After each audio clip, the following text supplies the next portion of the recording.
But All right, well, let's go.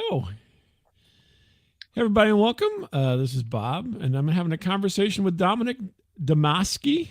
Is that you're right. correct? You're right there, Domasky, Dominick Domasky. All right, fantastic. I always try to take a guess. I didn't want to ask ahead of time because that's kind of my favorite thing is to guess people's names. So I was close enough. Yeah, you're good. I once had an interview, and I was a podcast host, and I interviewed a guy for about an hour and said Uh-huh. his name wrong the whole time, and then at the end of the hour, he corrected me. Now, meanwhile, I wasn't trying to guess names, and I had a like a cue before where I hoped people would have come, like for five Uh-huh. minutes we could get to know each other, and he skipped that, and Yeah. then because of that, I butchered his name. Oh, but that's part of the fun for me. That's why I don't like to do too much talking ahead of time. I like to just jump in and see where everything takes us. So you're the founder of Motivation Champs. All right. So you have a task ahead of you today. I am severely unmotivated. Oh, dang. And I don't, I mean, I don't know how you could be, how do you become a motivation champ? I mean, that to me, it just sounds like an inconceivable task. That's fair, Bob. And I don't believe Bob is unmotivated here hosting podcast and meeting new people and chasing dreams. So I think it would be perception. So already I find you, this is a pretty motivated dude I'm Why he's talking to called here. me a liar right out of the gate. Yeah, we're coming back, but I get the premise where some people might think it's phony or it's BS or how. So I live in a world where 20 years from now, I hope there's no divisive content. I hope people hold the doors for each other. I hope people don't look at somebody and judge them because they're this or that or different from them. Mhm. So I try 24/7, 365 days to share positive content, to share smiles, to share inspiration, like hanging out with Blue Bob here. Like to me, Blue Bob makes me smile. So this is sharing inspiration, motivation. Find those little things that each day you get joy from. Maybe, and I'm just gonna touch on that. Just maybe appreciate every second, like hanging with Blue Bob. Has anybody called you Blue Bob before? No, that's they've mentioned the blue color, but I don't think they've ever put the two together yet. To be honest Okay, with you, all right. I've been called Bobcat. I've been called Blue Cat, but not Blue Bob. So that's a new one. There we But I'll go. take it. I'll Let's take it. go. Let's go. Let's go. I think everybody gets a little. You're actually pointing out more than most people that I am a cartoon character. So most people just kind of ignore it and go with it, which is kind of funny. But Yeah, yeah, yeah. I will not. I will not. I recognize it, and I believe in telling stories, and my whole mission is to help people share their story. Right? Be you. There's only. I think about this fact that there's between 7.5 billion and 8 billion people on the planet, and there's only one me. If I come on here and try to be anybody else but me, I will fail. But if Bob Lament, if Bob is a blue cat and that's what he wants to be, go do it and be the best at it. And so, congratulations. So I like to talk about it. oh, that's fantastic. Yeah. So then, so the motivation. So obviously, much like everybody else, you had a childhood and you grew up and so forth. But what led you in the direction to do to create Motivation Champs? I mean, that was there some kind of pivotal moment in your history that you're like, I'm tired of sitting around here eating Oreos and watching reruns, and I'm going to do something? Or what happened with you to trigger this? So the question, it was everything perfect all along, and then it just because life was so perfect, I said, "Hey, I'm gonna call myself, I'm gonna give myself my own nickname," and really, it is not. So I am a publisher of books. Mm-hmm. That's what I do by day. I help people share their stories. So all like kind of what I talked about already, like 24/7 helping. I want to share inspiration, positivity, and smiles. Part of that is helping other people share their story, giving them platforms to share their story. So me, I did not come from a silver spoon, or we all have our. I was a restaurateur, lost $500,000 in my 20s. Been punched in the face my fair share of times. Toiled in the corporate world when I had idea to help people do what I do now, but I just was probably afraid after going broke and losing a lot. So it took a lot of time. So yeah, inch by inch, day by day. That's how I got there, Bob. But I mean, those are circumstances which everybody doesn't find themselves in necessarily. I hope not, at least. I mean, whenever you're in kind of crushing debt, I mean, even though it's not tangible in a physical form, right? It's very, kind of, imaginary in a way. Obviously, people are coming to you for the money or what have you, but as far as the actual pressure, it all comes from within, right? So, how did you cope with that kind of pressure in that situation? I mean, that it seems like that would be something that would be the opposite of motivating for people. Yeah, and I don't think I was where I was today back then. So to dig in on that, Mm-hmm. I was so motivated enough to start a restaurant in my early 20s, figure out how to fund it. I didn't have rich uncles or cousins or anything like that. I went for it. But then after 3 years later, I was $500,000 in debt, and people were coming to collect, and I was, there was no way out. I had tried staying open later. I had tried catering. I had tried selling my soul. I did pretty much all those things to make it last. Mm-hmm. But I feel like during that time, I was given a book when I was about 13, around the time I got cut from a basketball team. I got cut from a junior. I got cut from a junior high team, and my dad gave me this Ogmandino book. And this Ogmandino book, there was scrolls in this book, and if you did something, there was 10 scrolls at the end of it, and I will take action. I will take action. And if you did what these scrolls said for 30 straight days, they started to become a habit. So later on, when the restaurant was struggling, I'm going through these tough times, I started referring back to these inspirational books and reading more inspirational books and studying motivation and all these other people, the greats, Dale Carnegie, Norman Vincent Peale, John C. Maxwell, all these guys. And so they helped me get through that time. And when things did go completely south, I was ready and understood. Yeah, that's all right. I can start. Anybody listening, they can start from wherever they're at and get to. It's not too late. They can still accomplish their wildest dreams. And I don't think I was. I was no different. And I'm still on that journey. That's fantastic.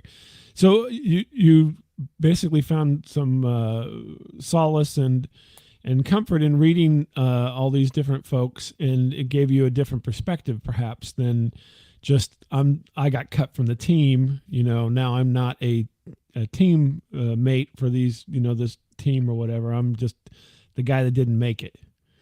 Yeah, and early on, so when it first happened, like let's say the cut from the team, and now 20 years later we're talking about the restaurant business or whatever, however many. When it first happened, yeah, all failure hurts and all those setbacks hurt, but it only matters.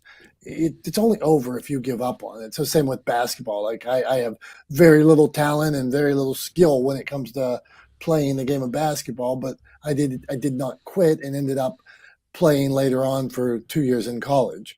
So I go from this little kid that gets beat up and can't dribble a ball to cutting down nets at a D3 school. So, I mean, so with anything you start to learn, and to fast forward that to the restaurant business or to today, that I'm reading, I'm studying like any of us. If we want to learn something new, if Bob wants to learn about podcasting or a new microphone, we learn it, we practice it.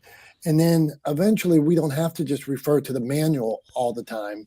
We are able to implement those teachings on our own and do it by trial and error. And that's how the I ended up writing my first book. I start thinking, I got something to say, and it's a little bit different. And then once I wrote the first book, I started thinking, wait, other people have stories, and let's talk about their stories. How do we help them share their story? Just like this podcast here, you sit down with a lot of different types of people and help them share their stories and give them a voice. And I thought there's a lot of good people out there that have something to say. Let's try to help them. That's what Motivation Champs is. So let's go. So you mentioned your first book, right? So let's go back to that. So you're at what? So you wrote the book after your restaurant closure, or whatever you want to say. I don't want to say failure, because you don't want to say failure a lot. That just sounds terrible, doesn't it? But yeah, after the restaurant thing, everybody. So let's embrace that. Everybody. People are so touchy about this term, like failure. Like some people say you can't say it. Some people say you got to embrace it. Some people say nothing's a failure unless you give up on it. So I'm not afraid. I don't like people are so quick to jump on somebody else for how their usage of that word. I'm not that. I just really encourage people not to give up. But so the book happened after that, right? So so you're done with that, right? And you're dealing with the aftermath and so forth for that. So what made you go, you know what? I'm going to write a book now. I was working. You may remember this. I don't know how old Bob is here. That's the point of the cat. You never know. They got 9 lives. That could be ancient. That's right. So there, back in the day, there was a thing called phone books. And after I had my run in the restaurant business, I got the first corporate job I could get. I took a sales job rather than going back into the restaurant business, which was probably the obvious choice at the time, what I was experienced in. But I said, I'll go into sales. I'm ready to try something new. And they were big on writing your goals. And so at first I would write in there, get 2 sales this week, make 10 appointments, whatever the goal was. And then I started writing in there some of my personal things: pay off Mr. Malaberti, pay off this magazine that I owed for advertising, pay off Cisco food service. And then so now I'm writing personal goals. And then all of a sudden I wrote in there, I would start writing little notes or phrases.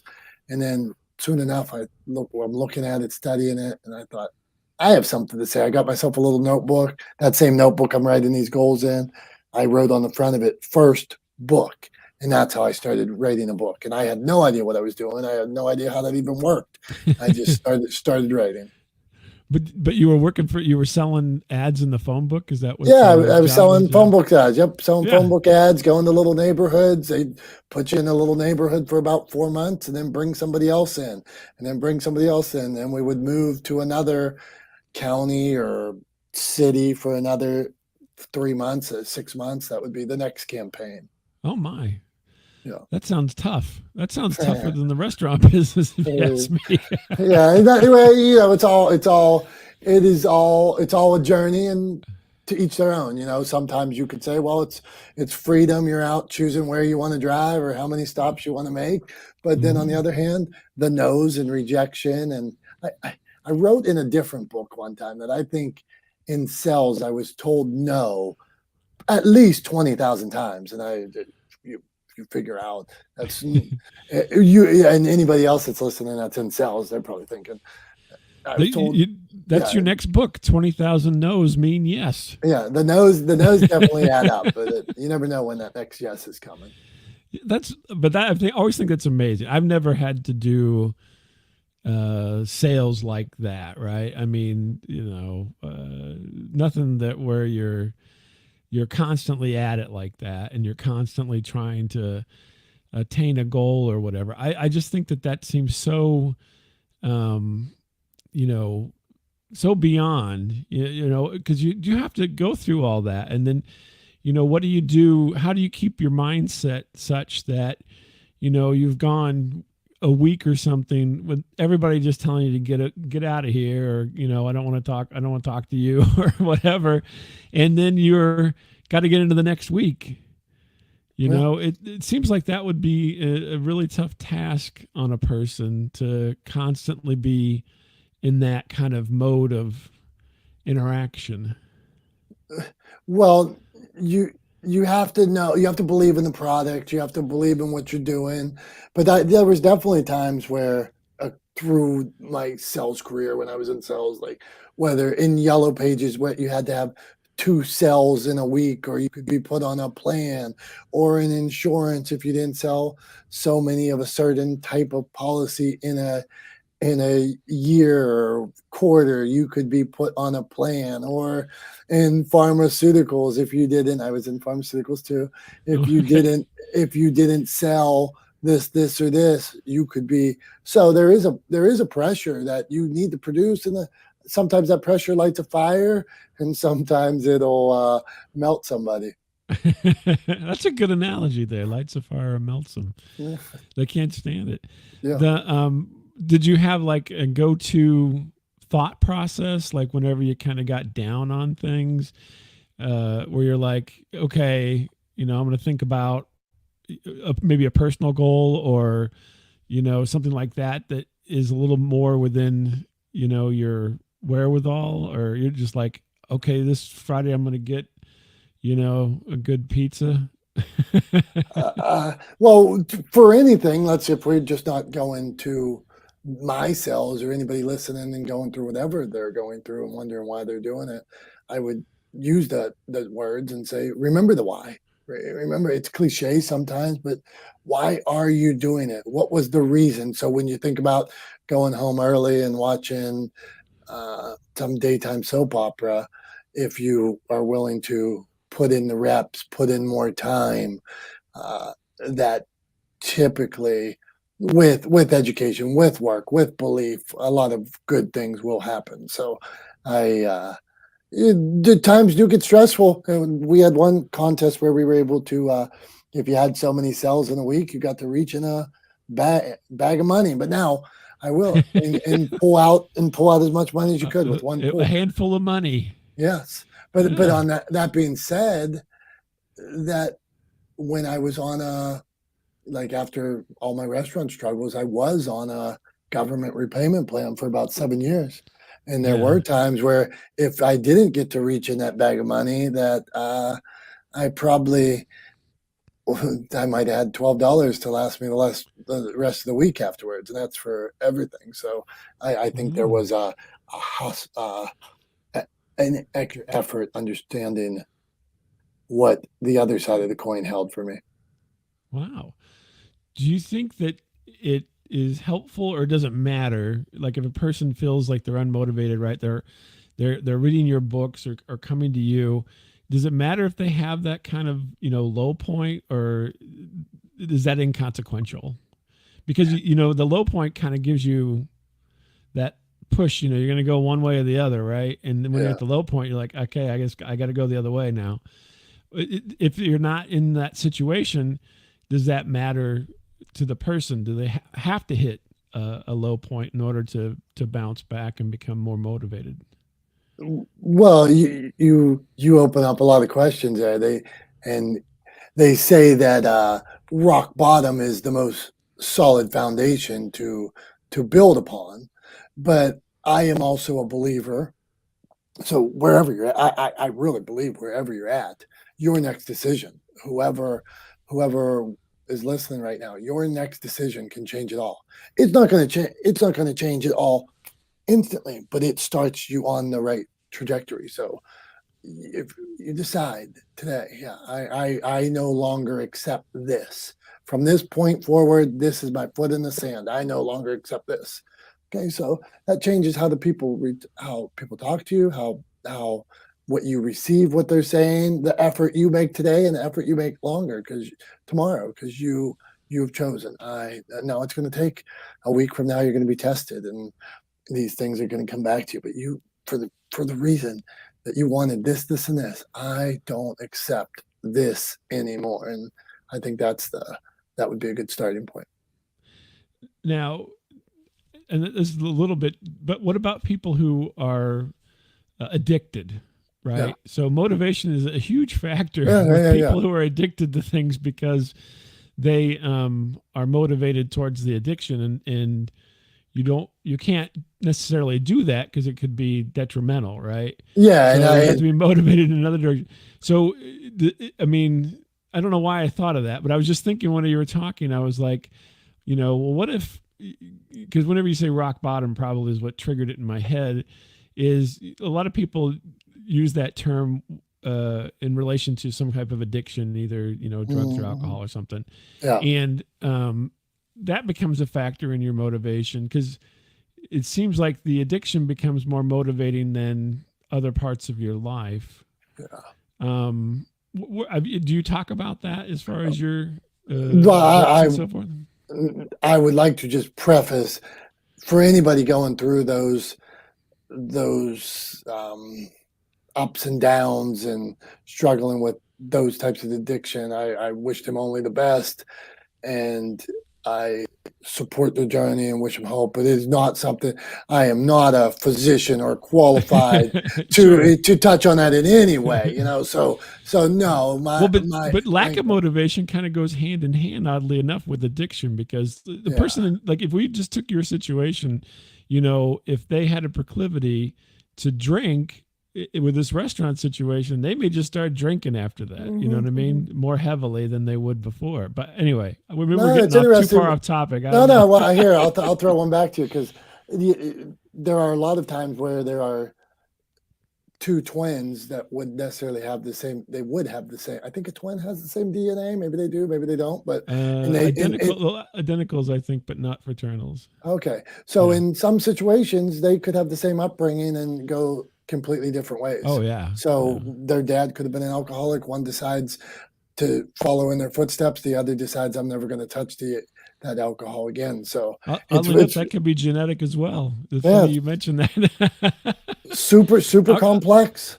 yeah, alcoholism can be genetic, but I didn't mean to get down that rabbit hole too far. To be honest with you, I No, just was thinking about when you said that. I was just like, wow, because I mean, that seems to be when you're in a position that seems to be one of the choices, at least in this day and age. That becomes one of the choices. You know what I uh, mean? yeah. So So to wrap that point up, I would say what my qualifications for that zero. What I will tell somebody is there's always hope when you think it's darkest. There's always hope. It's what do they say? Darkest before dawn. So right, darkest before the dawn. Yeah. hang in there. One more day. One more day. Because a lot of these things that you're saying are also things that are in AA and so forth. So yeah, I mean, there's a lot of interesting parallels there. Um, the so writing your book. So you decided. Let's get back to that. Mhm. You said I'm going to write this book, and you put it on your to-do list, right? Your goal list, which I'm a big fan of goals, by the way. I must say that whenever you said that, I'm like, hey, you know what? I do that. That's fantastic. I feel great now talking to you because you've supported something that I like. So, but so you have it on your goal list. So how did it? If this was around the Yellow Pages times, then it wasn't quite the same procedure to write a book as it is now. So, because there wasn't as many outlets, right? Yeah. I mean, you could write your book, but then what do you do with it? Yeah. Exactly. And to back to your point, I wasn't any good at it, so it took me 7 years to write my first book. So it Oh wasn't gosh. it Yeah. wasn't like I just was Ernest Hemingway or something when I started writing. No, I had no idea what I was doing. But I was a student of these other of the genre I liked. So anybody Mm-hmm. that is writing, I would encourage them to read, and start to see what else is out there. So the more I read, the more I understood. Okay, here's where I'm trying to go. But in truth, my first book came out with thousands of errors in it. I sold all my rights, and it could have been a hell of a lot better. So that's kind of how that led me into later on into the publishing world. I thought, I don't know that I want people to have that same kind of experience. I think I could do a little better. So your first book, you actually did have publishers. So Yeah. because you said you sold your rights were gone. So that Mhm. means you went through some publishing house or something, and so then you had to do the sell on that, right? Because Yeah, yeah. So they didn't say, "Hey, Dominic, we know you had a failed restaurant. We want you to write a book for us." So, that's not kind of how they work generally. yeah, and I would say to anybody here that's considering going down that route. So, one, I just mentioned genres. You need to know what genre your book falls in. And so, if you should want to shop publishers or find publishers, then you would look for them, first of all, that do the kind of book that you're doing, are interested in the kind of book you're doing. And then I got just like life, add the no's. I wasn't even talking the no's of people that weren't interested. But having been in sales, I understand repetition. I understand improving upon things, using the words and things that they were saying to me when I pitched future publishers, and that Mhm. was when I had multiples. I understood the questions they were asking me and prepared the answers so that I could take on any future interested parties. It's interesting. So you basically kind of learn the vernacular of the publishing industry in order to put kind of feed back what they know. So I don't know any publishing terms to be honest with you, but you took all this information in and you're like, okay, they want to hear about, I give me a term that I could work with Your here. query letter does not have this in it. We want Ah, you didn't tell us you didn't tell us your marketing numbers. You didn't tell us your mission. You didn't tell us similar books in your genre that you think this book would be like. So all oh. these things that they were saying to me, I would when I sure hell no I didn't know what they were talking about. But after enough mentioned the same kind of things, then I would clean it up, get it better, and that's how that process came along.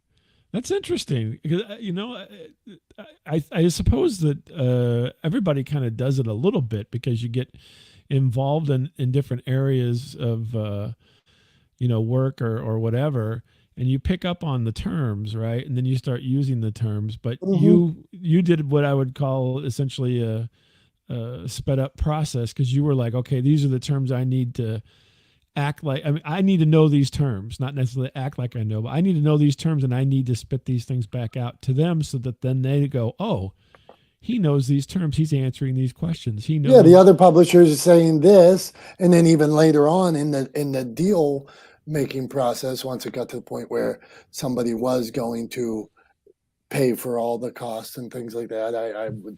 This other publisher is saying this, Mhm. and what do you think? It wasn't. I played everybody against each other. Yeah. Oh, wow. Well, and that's also a bit of a sales thing too, right? Yeah, So yeah, yeah, right. a little bit. So this all Hello. builds. You're Hey, building. I can see you yeah, building here, Dominic. yeah. I And by feel. the way, you have a great name anyway. So I mean, you got to have name appeal. Thank Bob's you, not a thank good you. name for appealing to people, but Dominic is a very good name. Bob's great. the so then you go down this journey. So at this point, you've written one book, right? It took you a while to do it, 7 years, you Forever. said, which Yeah. is, but you got it done, right? So that Hmm. goal stayed on your sheet for 7 years, right? Yeah, yeah, right. And you didn't, scratch it out and go, well, that's never going to happen. Yeah, my life changed. Jobs changed. Debt load changed. Success levels changed. I became a dad. I think twice along the way there before it came out, and so all these things that could derail you, change of careers, they just kept on. But it's just part of the journey.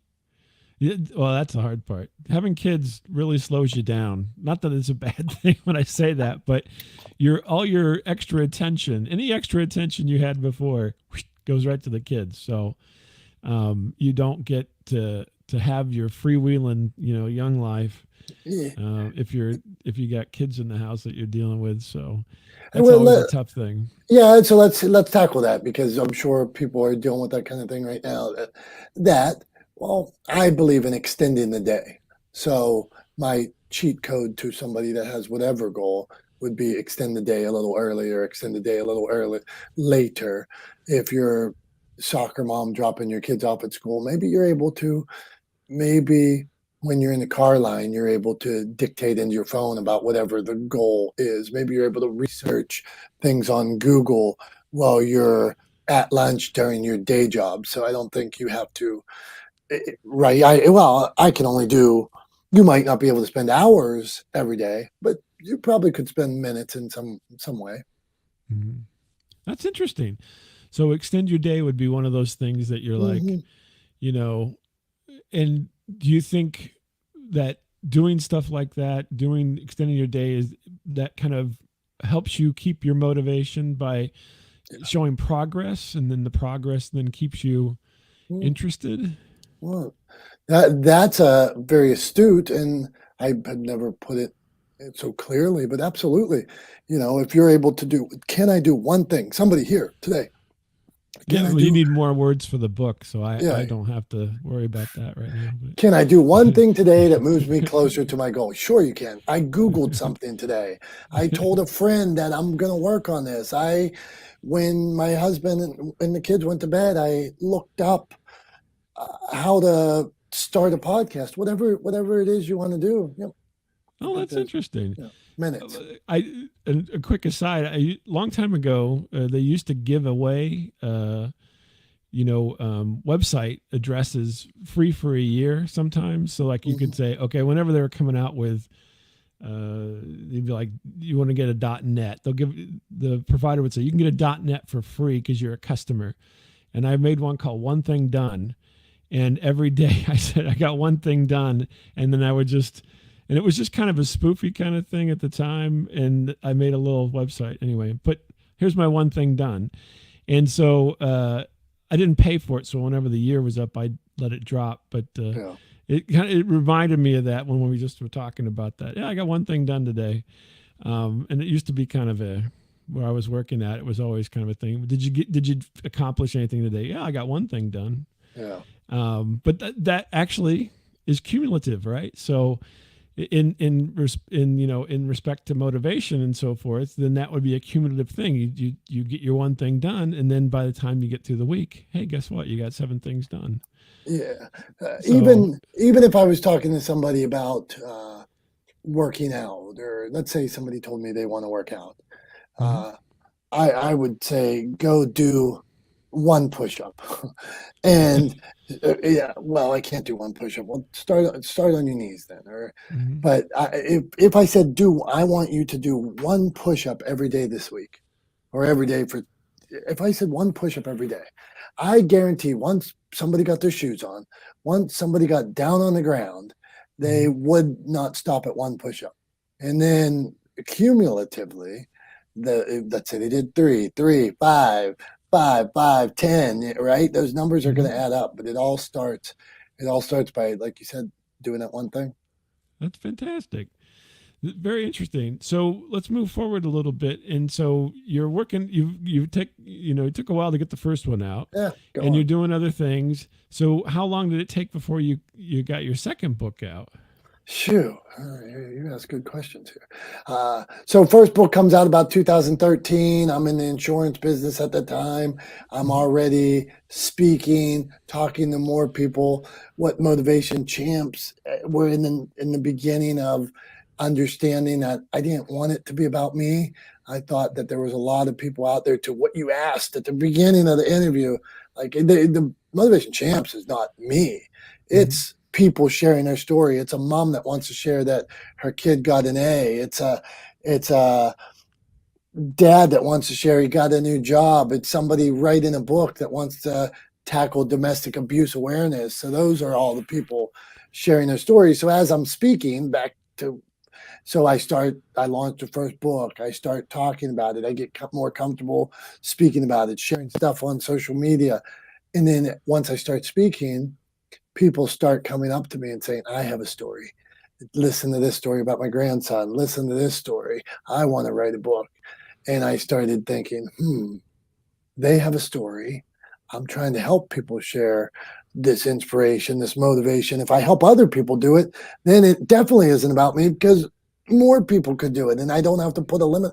I only have two hands and this tiny little brain of mine, but if I get a whole bunch of people sharing their stories, man, we could take this thing a whole lot farther.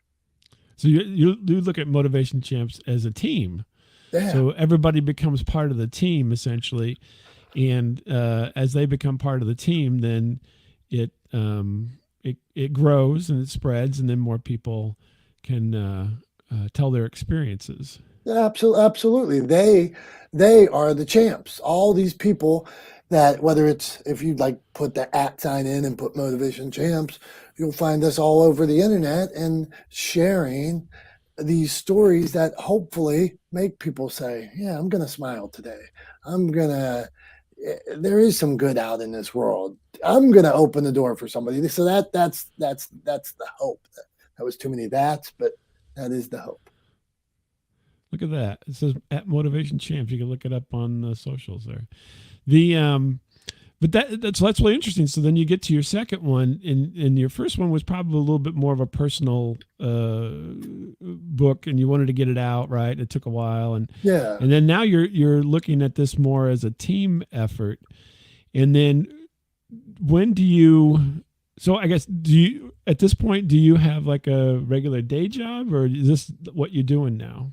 Well, today, like in 2024, since sometime in 2019, I've been on my own and I help people share their stories. Leading up to 2019, I was in insurance, I was in pharmaceuticals, I was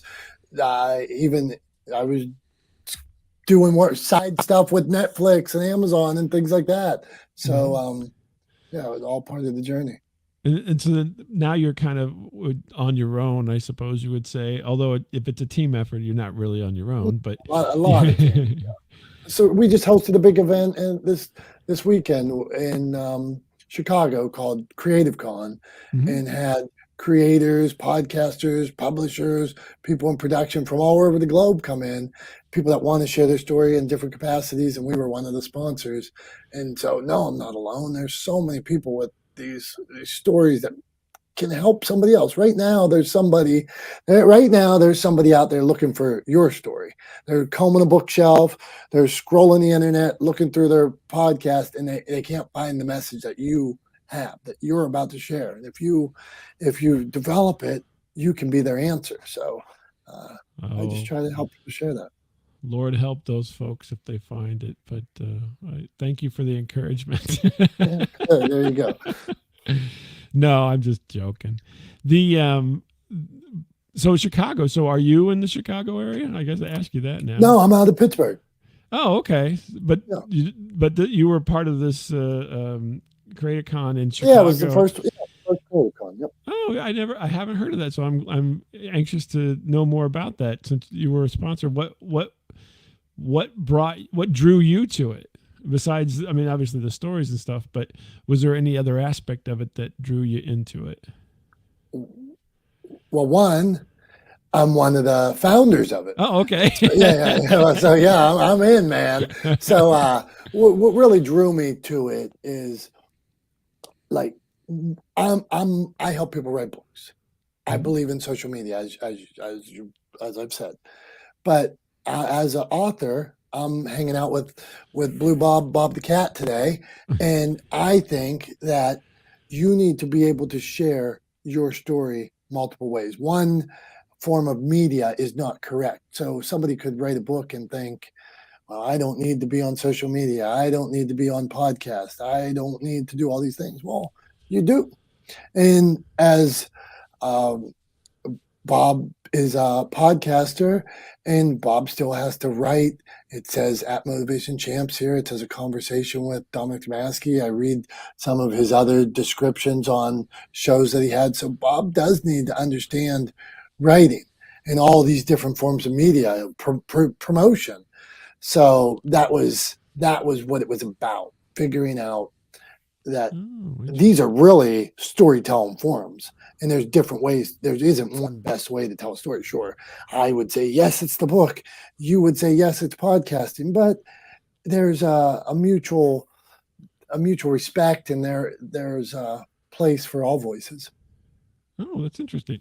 So the Creative Con is kind of exploring the multiverse of media, I suppose, Yeah, in a and way. understand and storytelling and Yeah, knowing. I just copyrighted that multiverse of media. Thank you. There you go. That's a good one. It could be another it could be another domain for you. Oh my gosh! If I bought all the domains that I Yeah. think of, the but no, that's fantastic. I think it's interesting. I'll have to now. Is it going to be in Chicago next year? We're still in the works. It just happened this week. It just happened. It just happened a few days ago. Oh So gosh! we Wow, got teams and you're exhausted then. positive. Yeah, right. I just actually got back from. So we shall see.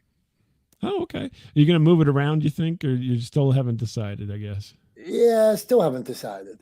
Well, that's interesting. Yeah. The and so that's interesting. So if you had a philosophy, if you could give me like, the philosophy synopsis of this multiverse of media that you're doing, what would it be? I mean, I think sometimes it's hard for people to understand that because there's so many things out there, Yeah. So avenues. absolutely. So I could go all day on that, and we'd have to start our whole channel. But my question is, like, I'll use TikTok for example. Let's say you don't believe in TikTok, that you think all TikTok is dancing and kids doing whatever. Well, actually, the hashtag book talk on TikTok has like 112 billion views. So if you were an author, although you don't believe in TikTok, Mm-hmm. 112 billion views on one hashtag. So maybe these are people that like books. You write books. You might want to check that out. Mm-hmm. And now, if you're going over there, you might want to make a video that is entertaining or that is articulate, so that people understood whatever message you had. So you start to see the value of these platforms, or, for instance, podcasting. Maybe what if instead of hosting my own podcast, what if I could be on multiple podcasts and meet all these different interesting people, and would it in turn help my network? So you'll appreciate this. Here's how I'll sum it up. If a tree falls in the woods, does it make a sound? If you are not on one of these other platforms, and I'm not saying overwhelm yourself, I'm saying do what you can handle and then do more. But if you're not on one of these other platforms in any way, when somebody's looking, like we talked about earlier, when somebody's combing the bookshelves, when somebody's scrolling for a podcast, they need that message. They're looking for this smile for an hour. If this podcast isn't there, then what do? They're going to turn to somebody else. But if you are there, then maybe they find the story you're trying to share. Well, that's interesting. Now, so let's say they find you, right? Yeah. So you've put stuff out there, right? Now you need to kind of get them to stick around, right? So what's your kind of foolproof engagement tactic? If you have one, I don't know if I have one. Yeah, right. I probably don't have one. No, but number one, consistency. So if you made one episode of this show and never made another episode, well, the people that liked episode one are not going to stick around because there are no more episodes. So consistency is key. If you produced something that was interesting and people enjoyed, and then you don't do it again for 6 months, well, in that 6 months, they were looking for something else. So the more consistent you can be with not only your delivery of content, but also your message. Like, if I start to like this podcast and all of a sudden a week from now, Bob does something completely different, Bob starts talking politics, I might be turned off by it and say, oh, that wasn't what I came here for. I came for it because it was light, because it was fun, it was informative. So the consistency of message. Interesting. So no, okay, that's interesting. So then, so is there? So with books, it's a lot different. So with podcasts, you do something on every week or every couple times a week, or some people do stuff every day. But um, but with books, it's totally a different kind of scene, right? So Yeah. uh, how do you address consistency in the books side of things? I, you have to give, and this you have to give value. You have to give value without ask, without a hook, without um, trying to sell me something. Give value, give value, give value, and that community will believe in you, appreciate you, and then when you have other things going on, they will follow. Whether it's writing another book or going to an event where maybe they can meet Bob and get a signature and take a picture. Uh, that those are the things that you're building a community, you're giving value, and then that will pay dividends. Interesting. That's interesting. So then let's move forward again. So now you've done the Creator Con, right? You're looking Yeah, at doing it again next year. You yeah. got your 7 books that you've done, Oh, I've and done. Hold on here. oh, you Let's. said 7 at the beginning. Have you Did added I? to that? Well, I've been involved in probably written in 7, and I've helped hundreds of people publish Oh, books. okay. So then, Yeah, in so helping people publish books. publish books where I make my living. Hundreds of people have. So Uh, are you the publisher at this point then, yeah, or are you just motivation champ, motivation. So oh, okay? at this point, yeah. So I actually got out of my first contract because I love business. I brought a compilation book in, and I said, even though you might think you have the rights to my future projects, because I mentioned I sold the rights, Mm-hmm. I brought in a compilation book. I said these other agree on giving you the rights to their future books, and I would need out of that as well. And Mm-hmm. that's how that contract was erased.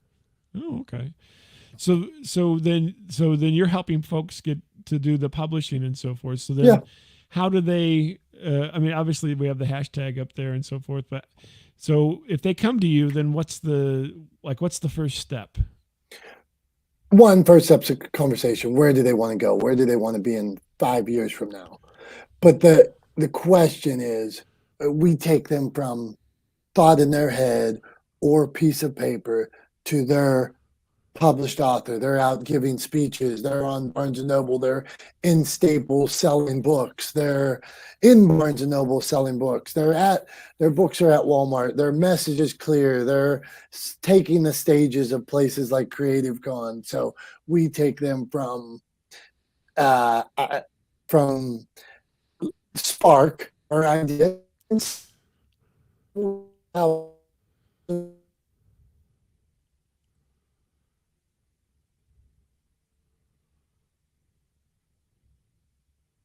still get them every service they could possibly need to help them accomplish their goals. Okay, so then you're kind of shepherding them a bit. So Yeah, you're that's a you're good helping word. them and you're giving them a little bit of a playbook as a way to okay, here's what we need to do, right? We need to kind of you have a good idea. We need to sharpen that idea, and then we need to give you a direction From to go. editors to covers to formatters to developmental editors to coaching sessions to marketing to the clarity of story to consumability of story. Yeah, you have a story there, but is that the story the readers want? Is Mm-hmm. that the story that 5 years from now you're going to be proud of? And those are all things we really dig into. So does it matter what topic area, or does it like are you focusing on one like everybody's in one genre, say with this, or is it wherever Well, for me and where my heart and soul is motivation? yeah, this belief, but motivation where we touch, it could be overcoming domestic abuse. It could be uh, our friend Sean Murphy, who had cancer 4 times and went blind at one point. It could be children's books. It could be graphic novels. It has to have an underlying tone of motivation, and that's what we Okay. really look for, coaches and things like that. But it doesn't have to be rah rah rah, go Mhm. get them.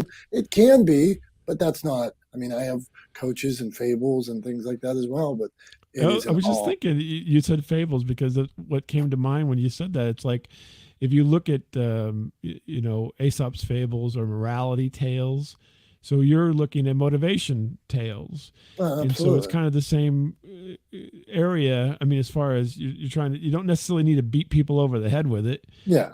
You just need to have a story that pushes in that direction in order to hopefully inspire somebody potentially, or at the very least, it sounds like inspire the person who's doing it. Yeah. Inspiration, smiles, positivity. That's my mission, and help other people do the same. If I if I can accomplish that, right? Well, I help this person share one more smile today. Then Mhm. we might get to those other goals of living in a world where people hold the door for each other and say hi at the grocery store and things like that. But my part is probably helping all these people um, put out a little positivity. That's cool.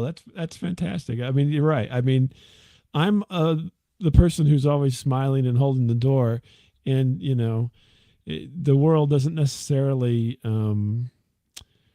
return the favor sometimes, but you Yeah. can't let that stop you from doing what you think is what you want to do. Yes. Right on. So if people want to get in touch with you, I got the at up there. Is there another way, or what's your preferred way of contact? You did a good job with that, but you could also look at www.motivationchamps.com, and there's ways to get a hold of us. There's schedulers and all kinds of things like that. And I'd love to sit down with anybody who has a story to share and chat about it a little bit, and we'll steer you in the right direction, whether it's with me, somebody else, on your own. We just looking for more positive mojo out there. Well, that's great, and I guess watch out for CreativeCon coming next year in Yeah, 2.0, 2025. right? 2.0. There you go. Well, thanks, Dominick, for talking with me today. I hope you enjoyed it because I did. Thank you. But folks, look up Dominick here at motivationchamps.com or on all the socials at Motivation Champs, and hit him up and see what there is for you in the Motivation Champs world. Thanks, Bob.